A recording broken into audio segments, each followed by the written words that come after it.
Olá, capitão. Muito obrigado por ter aceito o nosso convite e de vir aqui ter uma conversa comigo.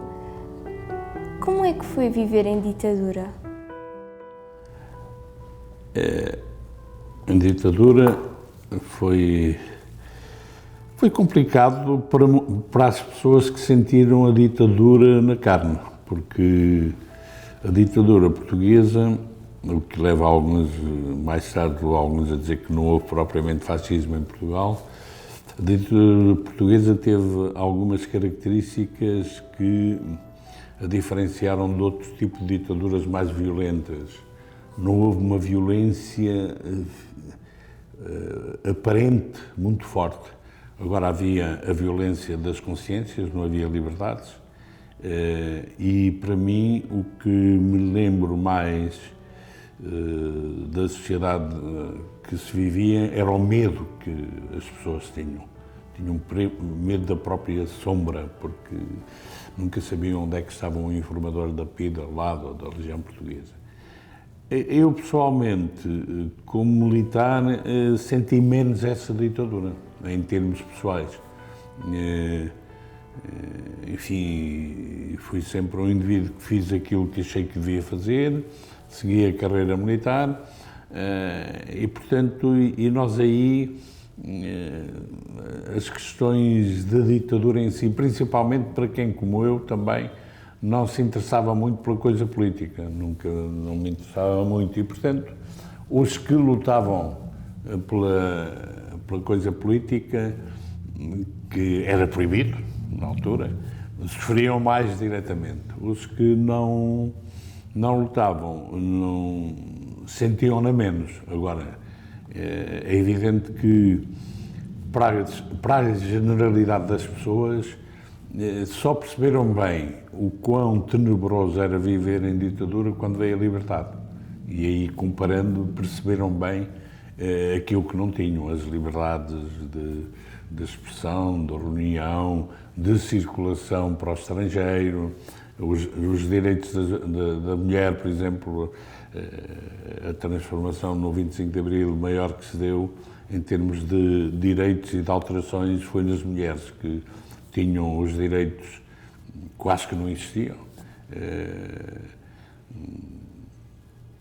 Para se poder ser chefe de família tinha que ter um curso superior, tinha que ser, portanto, para ir para o estrangeiro ou com autorização do marido ou com autorização do pai se fosse menor.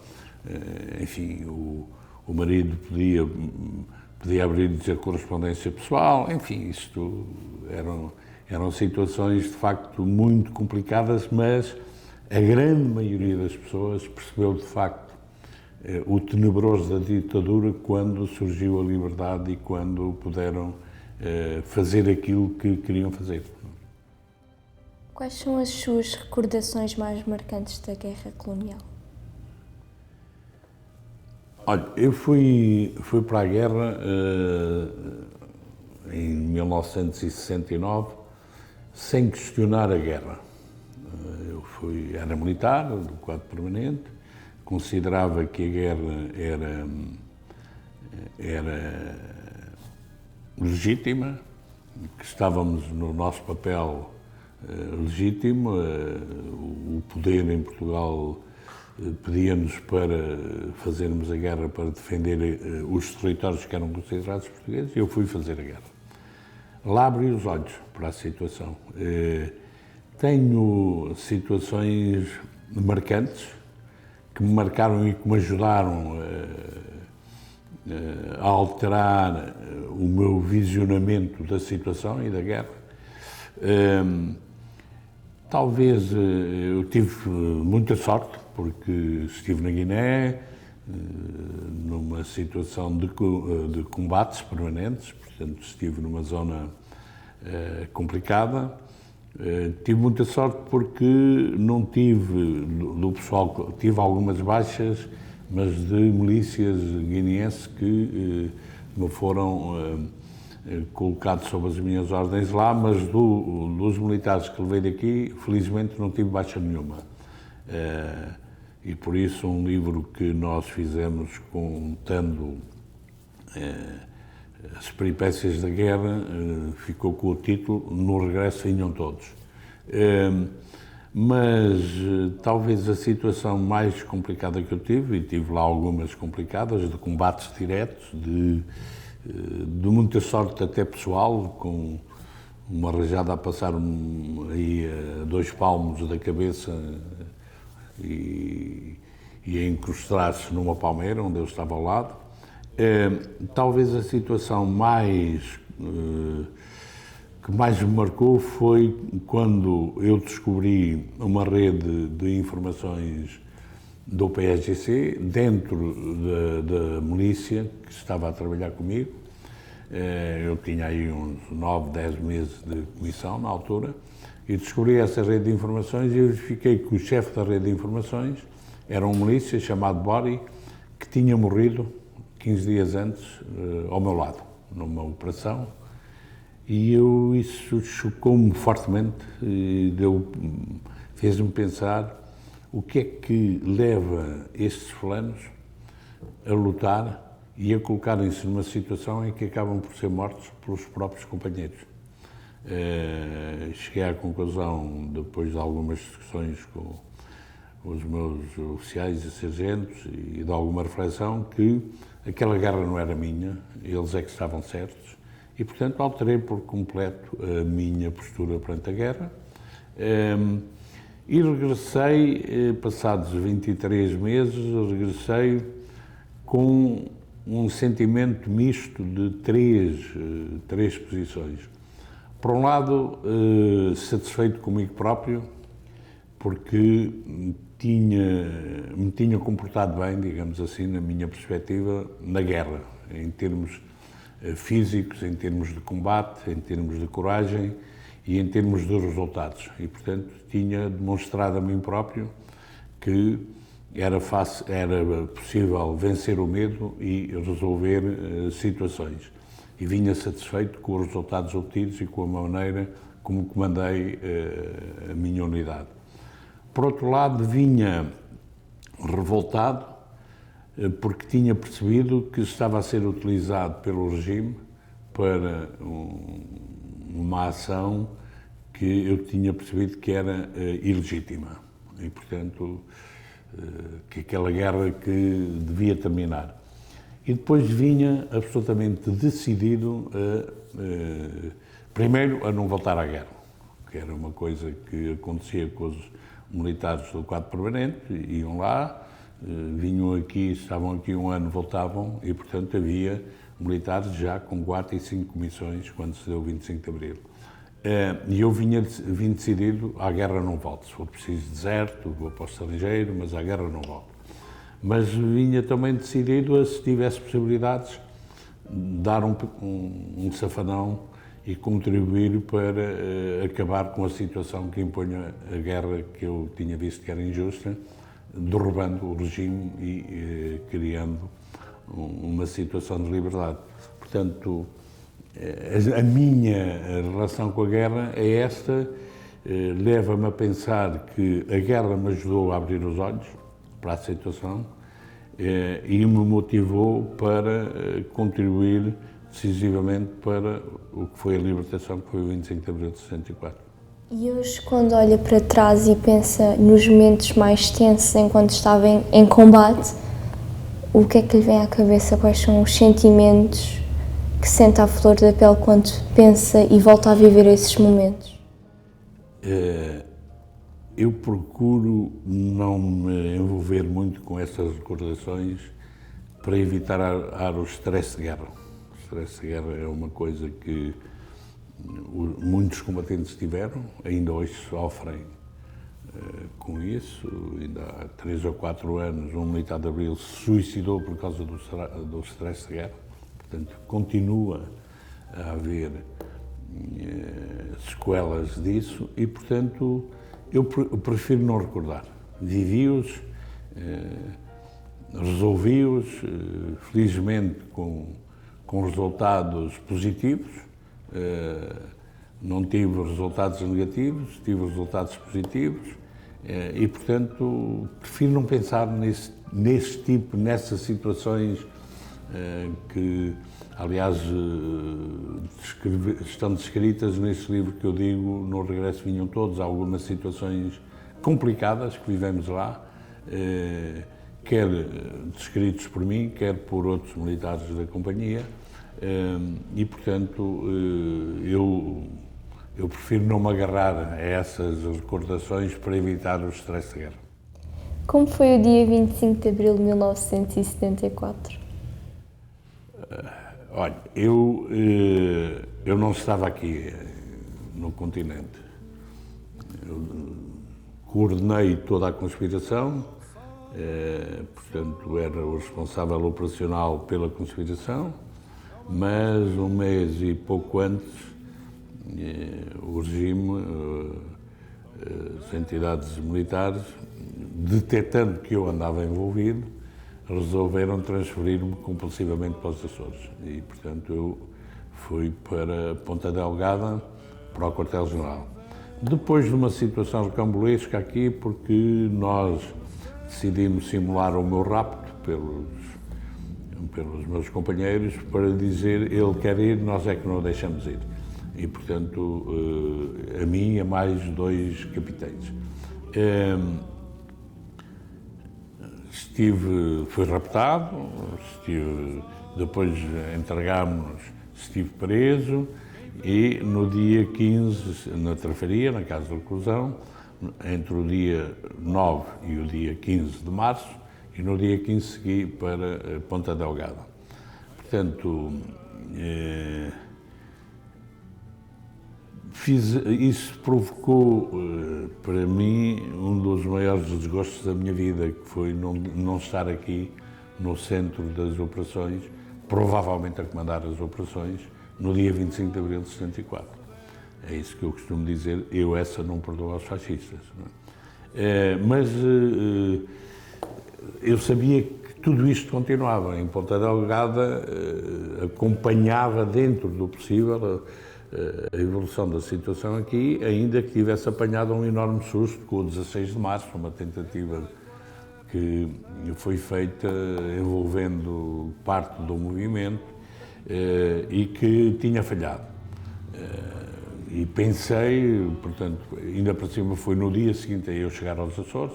Aliás, uma das razões porque o 16 de março foi feito e também porque falhou foi a minha prisão e o facto de eu não estar aqui para coordenar a ligação e, portanto, ainda não tinha havido possibilidades de recompor a estrutura da ligação. E de início pensei que tínhamos falhado. Depois o Melo Antunes chegou, disse-me que tudo continuava e, portanto, nós preparámos para intervir nos Açores se fosse necessário. Combinei, mandei, a certa altura, através de um oficial que passou por lá numa missão de acompanhamento a um curso que foi fazer uma visita de estudo aos Açores, curso de coronéis, e pedi a um capitão, por acaso da Força Aérea, o Estevinho, para dar ao hotel um código para me mandar uma mensagem para informar quando é que se iria dar aqui a ação militar. Porque eu não havia possibilidades de estabelecer ligações por razões de segurança muito fortes. Sabia que as coisas estavam a andar, qualquer dia seria, nós preparámos para intervir lá de acordo com as necessidades. E no dia 24 à tarde, por acaso aconteceu que eu estava de oficial de serviço no quartel-general, a sogra do Melo Antunes, como estava previsto, recebeu um telegrama mandado pelo hotel com o texto: Tia Aurora segue, Estados Unidos da América, 250300, um abraço experimental. O que interessava era o 250300, portanto era o código, que era dizer, vai começar às 3 horas do dia 25. Isso recebemos na véspera. Eu estava, como eu já referi, do oficial de serviço ao quartel-general, e pensei, bem, eu se estivesse lá a dirigir as operações, uma das coisas que tentaria fazer era ocupar uma emissora rádio para difusão, rádio e difusão, para usar em caso de necessidade, última para transmitir informações para os militares revoltosos, mas para utilizar principalmente para dar informações e contacto com a população. Será que o hotel pensou o mesmo? O hotel tinha-me substituído na responsabilidade operacional. Eu costumo dizer que com ele correu bem, comigo não sabe como é que teria corrido, faltou fazer a prova. Mas será que ele pensou o mesmo? E se pensou, qual é a emissora? Bem, e pus-me a fazer zapping no rádio, na sala, no gabinete do oficial de serviço. Quando havia uma diferença de 2 horas, eu sabia que aquilo começaria às 3 horas aqui, portanto, 1 hora lá, da manhã. E quando eram cerca das 2h20 lá, eu, ao fazer zapping, caio na parte final do primeiro comunicado do MFA. Mas que eu, a seguir, eu ouvia, era um apelo para as pessoas não saírem de casa, um apelo para os médicos se dirigirem aos hospitais, e depois acabou e começou uma marcha militar, e eu fiquei sem saber se aquele comunicado era nosso ou se era deles. E então foram os momentos terríveis, sozinho no gabinete, passeava tipo fera enjaulada, é nosso, é deles, é nosso, é deles, é nosso, é deles. De repente parou a marcha militar e eu vi aqui posto de comando do movimento das Forças Armadas, que era a repetição do comunicado. Bem, dei por mim sozinho aos saltos, feito maluquinho, pá. Ganhámos com a certeza absoluta de que, estando a ocupar um rádio, íamos ganhar. E é evidente que senti uma felicidade extraordinariamente grande, mas que depois, talvez, digamos assim, só me tenha apercebido melhor dela quando eu regressei logo aqui ao continente no dia 29, no primeiro voo que houve, saí de lá dia 28 à tarde, cheguei aqui dia 27, cheguei aqui no dia 28, e logo no dia 28, quando eu vou de casa, eu vivia no Estoril e venho para Lisboa, para ir para o posto de comando e ia fardado, logo a reação da população ao vitoriar-me, não me conhecia de lado nenhum, era um capitão que ia ali, quer dizer, eu percebi que de facto isto tinha mudado tudo, não é? E depois, onde de facto se sente, e eu senti-o fortemente nesse dia, que tudo se tinha consumado positivamente, foi no 1º de Maio. O 1º de Maio foi uma festa, aqui uma festa popular que só tendo a vivido.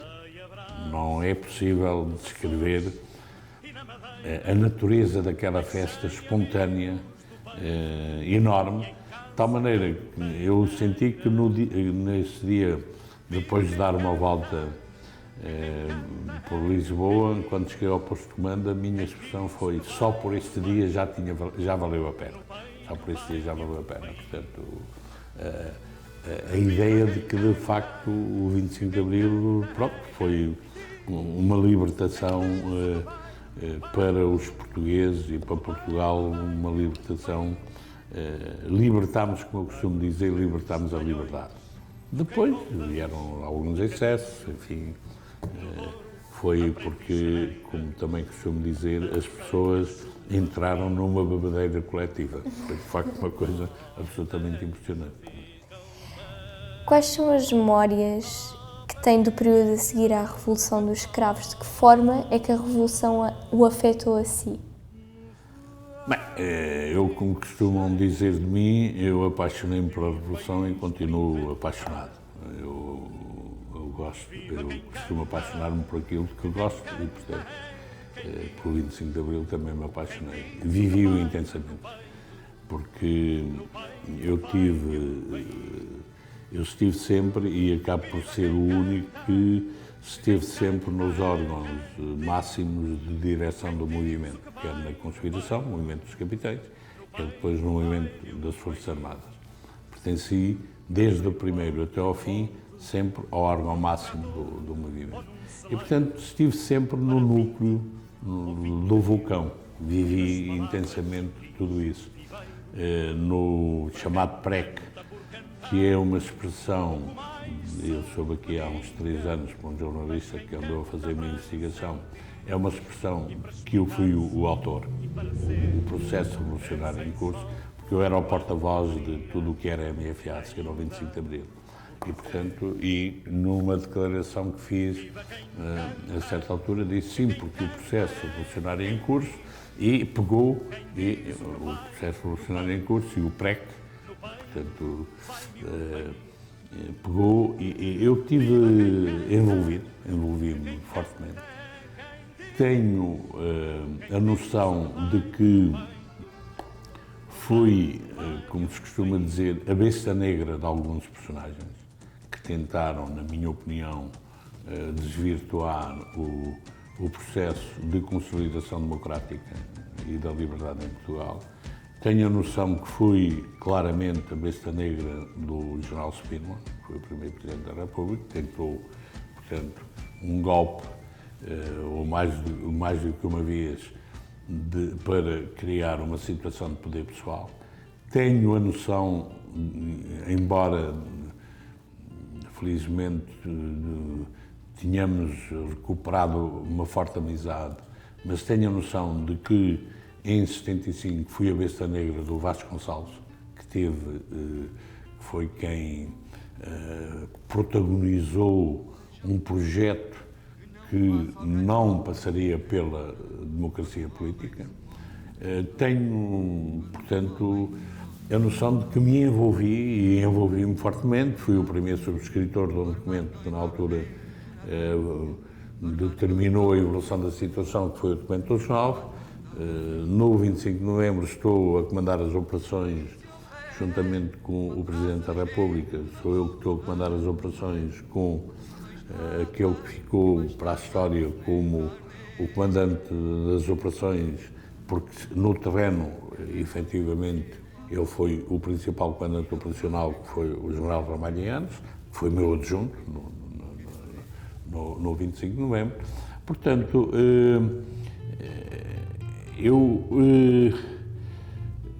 a minha vida foi o PREC, nessa altura, quer dizer, essa fase do PREC, eu estive envolvido totalmente, e as recordações são imensas.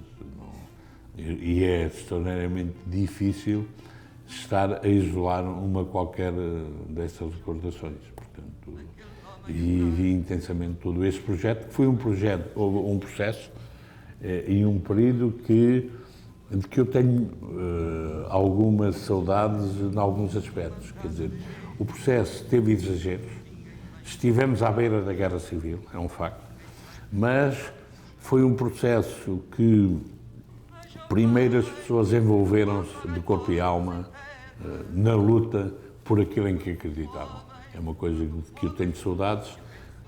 A maior parte das pessoas hoje entrou-se numa situação de muito individualismo, numa situação de pedir a quem está ao lado, tira-me aí a sardinha do lume, que é para eu não queimar as mãos. Naquela altura não, as pessoas metiam as mãos na massa, lutavam por aquilo em que acreditavam, por seus interesses. Muitas das coisas avançaram, muitas ainda restam hoje. É evidente que há um retrocesso grande, principalmente no campo da justiça social, que é aquilo que eu penso que está pior, em relação ao que podia estar e ao que já esteve, mas foi um processo extraordinariamente rico e positivo, ainda que muita gente tente denegri-lo, mas foi extremamente rico e positivo, porque depois de tudo nós garantimos a aprovação da Constituição e garantimos o Estado democrático e de direito, não é? Então, e de que modo tem evoluído a memória sobre este período da história de Portugal? Como normalmente vão evoluindo as coisas, não é? Há especulações, mas vão surgindo novos dados. Nós, por exemplo, publicámos há relativamente pouco tempo 2 livros que me parecem importantes. Um é um livro que contém todos os relatórios que foram feitos na operação do 25 de Abril, que é a Operação Fim ao Regime, e outro foi publicado agora há muito pouco tempo, que é o livro que retrata uma Assembleia que foi no dia 11 de março de 1975, em que há o último golpe, a última tentativa de golpe feita pelo Spínola, e que depois, nesse dia, há uma Assembleia que, mais tarde, os detratores começaram a chamar de Assembleia Selvagem, mas, portanto, foi publicado agora o livro porque apareceram as bobinas com a gravação dessa Assembleia e nós fizemos a transcrição de toda a Assembleia e ajuda a compreender melhor o que foi esse período, não é? Sente que o Estado português, ao longo dos anos, tem esquecido os capitães de Abril? Nós temos esse sentimento. Temos esse sentimento. Por um lado, é natural. Por um lado, é natural porque as revoluções costumam sempre engolir os seus autores. Mas nós sentimos que há uma maneira de olhar e há um sentimento por parte de quem tem estado no poder que eu, para já, divido em 2 grandes grupos. Quem tem estado no poder e é adepto do 25 de Abril e quem tem estado no poder e não é adepto do 25 de Abril e tenta destruir, como o último governo que há 3 anos tentou destruir por completo tudo o que cheirava a Abril. E o próprio ex-presidente Silva, que também era, tudo o que cheirasse a Abril era para destruir. Portanto, esses olham para os militares de Abril como adversários, fizeram uma coisa que eles não querem. Os outros, que têm estado no poder, atualmente, os que estão, neste momento, no poder, em relação aos militares de Abril, há um sentimento que eu digo, tento compreender, que é, eles andaram durante 48 anos a lutar, a tentar derrubar a ditadura, o fascismo. Muitos passaram pelas prisões, pelo exílio, etc. E fizeram muito e sofreram muito, e o país deve-lhes muito por causa dessa luta e desse sofrimento para derrubar a ditadura. Não conseguiram. E, de repente, apareceram meia dúzia de miúdos que nunca tinham andado envolvidos na luta política, de que não se esperava, ainda para cima militares. E, traz, pega lá, está resolvido e peguem lá o poder. Está a liberdade e peguem lá o poder. Há um sentimento, porque esta atitude nossa, dos capitães de Abril, é uma atitude que é única no mundo inteiro.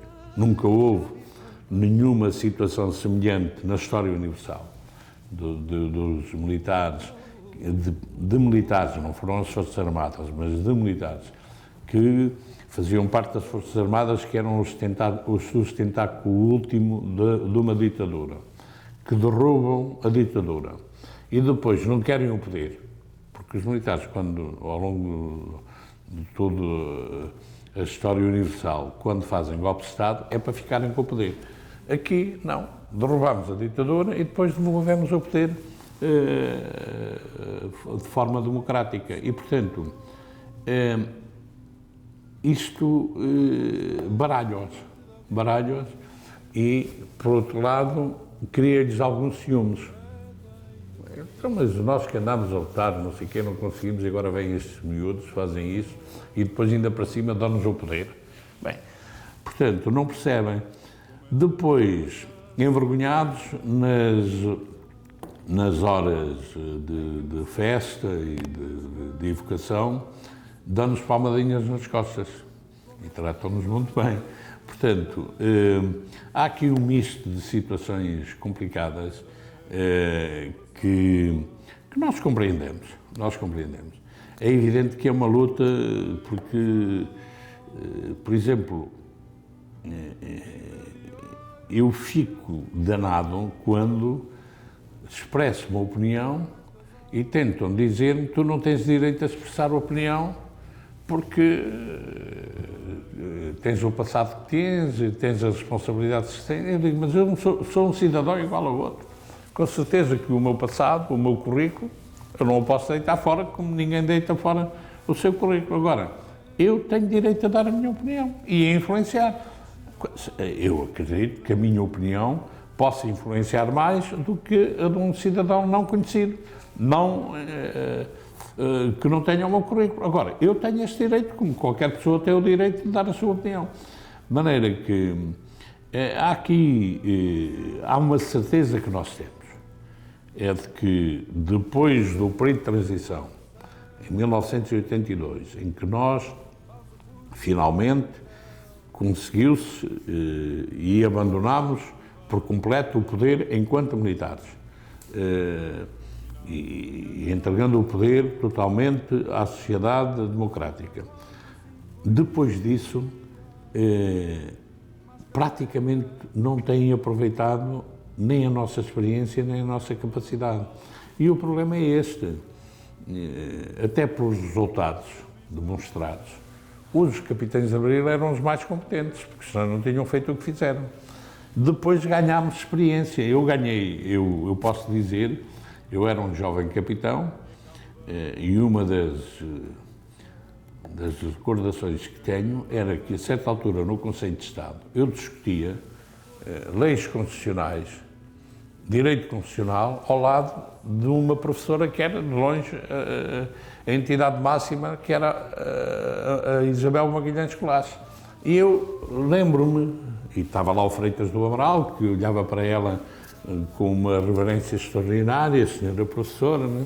E eu discutia com eles, e depois dei por mim a pensar, ia para casa e dizia: mas eu sou indivíduo, tenho um curso da Academia Militar, é um curso superior, mas nunca estudei Direito, nunca muito menos Direito Constitucional, e estou a discutir e a aprender, e fiz um curso intensivo ao lado, e na prática, não acabou o período de transição, e nós, e se reparar, mesmo militares de Abril que tivessem entrado na política, foi o Marcos Júnior como deputado, foi o Mário Tomé também como deputado, e não estou a ver outro. O Ian esteve em Presidente da República, mas, portanto, a sociedade e o poder não têm aproveitado. Há aqui um complexo de quê? De inferioridade, de culpa, há ciúmes, não sei o que há. Agora, o que sei é que as palmadinhas nas costas dão-nos. Eu já tive algumas pegas com responsáveis, nomeadamente presidentes da República, por causa disso, dizer palmadinhas nas costas não servem de nada. E, portanto, e por isso mesmo nós temos aqui a Associação 25 de Abril, que eu sou o presidente da direção, que estamos satisfeitos porque sentimos que se tem, ao longo dos seus 37 anos, porque nós criamos essa associação precisamente quando terminou o período de transição, em 82, porque dissemos: vamos criar um espaço, primeiro, em que seja possível fazer um intercâmbio entre militares e civis, porque as ditaduras tentam sempre separar as ditas forças da repressão, ou militares ou forças policiais, da população, isolá-las. E nós vamos lutar contra isso, criando um espaço que haja intercâmbio entre militares e civis. E, por outro lado, vamos continuar a defender os valores de Abril. Temos conseguido, na minha opinião, hoje somos uma associação prestigiada no país. Eu, enfim, fui o porta-voz de tudo o que era a MFA, já consigo de vez em quando passar na rua despercebido, não é? Tive umas alturas em que não conseguia, quer aqui, quer no estrangeiro, onde quer que aparecesse, eu era reconhecido, mas já consigo passar despercebido, mas sentimos que estamos prestigiados e isso, enfim, junto da população, essencialmente, porque isso dá-me prazer, de vez em quando, vir na rua, alguém vir falar comigo e dizer-me, olha, obrigado pelo que fiz, eu não sei o quê, deixa-me cumprimentá-lo, eu, obrigado, eu é que agradeço, mas, portanto, isso satisfaz-nos. Agora, é evidente que em relação ao poder, palmadinhas nas costas dão-nos, não é? Os que gostam de nós, os que se sentem do mesmo lado da barreira. Os outros não dão palmadinhas nas costas, mas também não hostilizam, porque não têm coragem para isso. Os que têm estado no poder. Em relação ao que estava a dizer há uns momentos atrás, acha que a Revolução de Abril falhou na concretização de alguns dos seus objetivos? Não, eu tenho tido algumas discussões até com militares de Abril. Não é? Então... Eu penso que o 25 de Abril não falhou em nada. Tudo aquilo que eram os objetivos do 25 de Abril foram concretizados. Então, o Portugal de hoje é o Portugal idealizado? Já lá vamos. Eu vou-lhe responder, mas não assim diretamente. Primeiro, porque o 25 de Abril, o que é que nós ambicionávamos? Liberdade, como pano de fundo. Ela está cá. Democracia política, está cá. O fim da guerra, a resolução do problema colonial, foi conseguido e obtido. O fim do isolamento de Portugal do mundo, Portugal estava absolutamente isolado no mundo naquela altura, estamos inseridos na comunidade internacional, em tudo, até temos o diretor-geral da ONU, portanto, está alcançado. Criar condições para um desenvolvimento maior justiça social. E é nesse campo que não é aquilo que o 25 de Abril podia realizar de imediato. As condições foram criadas, muito se avançou e muito regrediu. E, portanto, quando nós começamos a olhar para aquelas perspectivas que a certa altura se criaram, porque em 75, 74, 75, 76, o horizonte, o impossível era o horizonte. Toda a gente achava que se conseguia alcançar tudo. Infelizmente, a realidade mostrou que não é assim. Portanto, mas isso não é do 25 de Abril. Isso é depois das condições que são criadas pelo 25 de Abril, os portugueses foram capazes ou não foram capazes de fazer melhor. E, portanto, quando me dizem, mas isto hoje regrediu em muitos pontos, eu digo, é um facto. Mas isso não é 25 de Abril. O 25 de Abril triunfou, porque o 25 de Abril criou as condições e depois os portugueses, por isso mesmo é que nós ao devolvermos o poder à sociedade e devolvemos-lo até mais tarde do que pensávamos, porque quisemos e de acordo com as próprias forças políticas, quisemos garantir a consolidação da democracia para que, quando nós saíssemos, efetivamente a democracia estivesse consolidada, e isso só se dá com a revisão da Constituição em 82, em outubro de 82, depois já não é o 25 de Abril que está em causa. Portanto, agora dizem-me assim, fazem-me essa pergunta, mas o Portugal 2 é o que vocês ambicionaram? Bem, em primeiro lugar, naquela altura, o que é que nós ambicionávamos? Quem é que ambicionava o quê?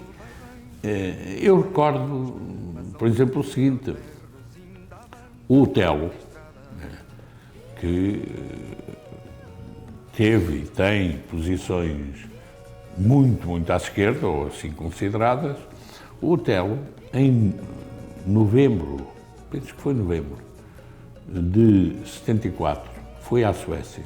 E quando regressou, dizia, se nós conseguirmos atingir uma social-democracia, já é o máximo.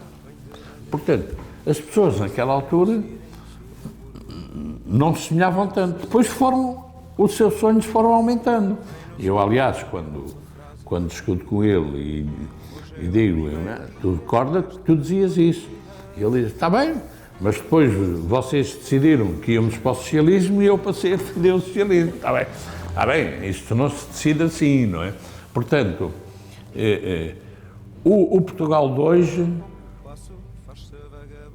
na minha opinião, é aquele, e melhor, com que, quando se avançou para o 25 de Abril, se sonhava. Não se sonhava mais, não havia capacidade para sonhar mais. Agora, está muito aquém daquele que depois, ao longo dos tempos, se ambicionou e se sonhou. Quer dizer, em 75, este Portugal 2 está muito aquém do que aquilo que a grande maioria em 75 se convenceu que era possível alcançar.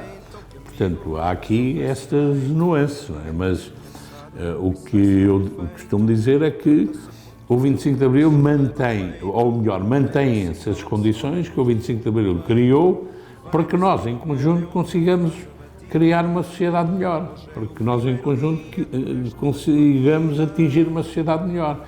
Não temos é sido capazes. Temos os nossos defeitos, e quando digo nós, é nós, portuguesas e portugueses, não é nós, militares de Abril. Nós também temos os nossos defeitos. Agora, em conjunto, os portugueses têm que se capacitar, que são eles que têm que conseguir melhor, e não podem olhar para trás e dizer, mas o 25 de Abril não sei o quê. Não, o 25 de Abril criou as condições e os portugueses é que têm que as aproveitar, utilizar para construir um país melhor.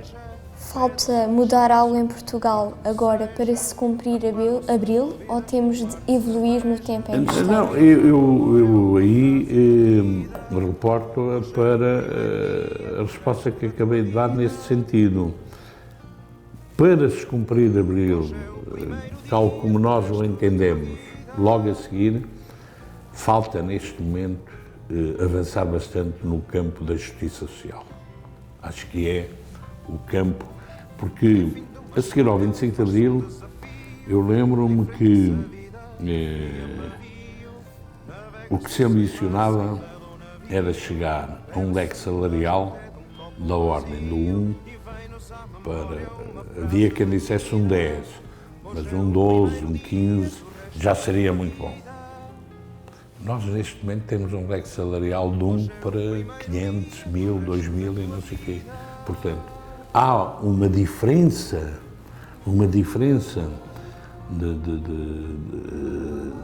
na sociedade entre os mais pobres e os mais ricos que não é próprio do 25 de Abril. E é nesse campo da justiça social que era, para que o 25 de Abril se cumprisse, que era necessário trabalhar muito. Agora, eu sei que nós não estamos isolados, acabamos de ultrapassar, ou está-se ainda a viver, momentos muito complicados internacionalmente nesse campo. As desigualdades são, de facto, terríveis, as sociedades são o que são. Em Portugal, não estaremos tão mal como noutros sítios, seremos piores do que noutros sítios, mas é evidente que aí há muito a fazer para que o 25 de Abril se cumpra.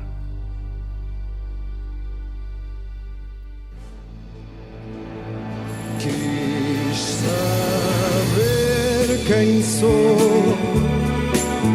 o que faço aqui, quem me abandonou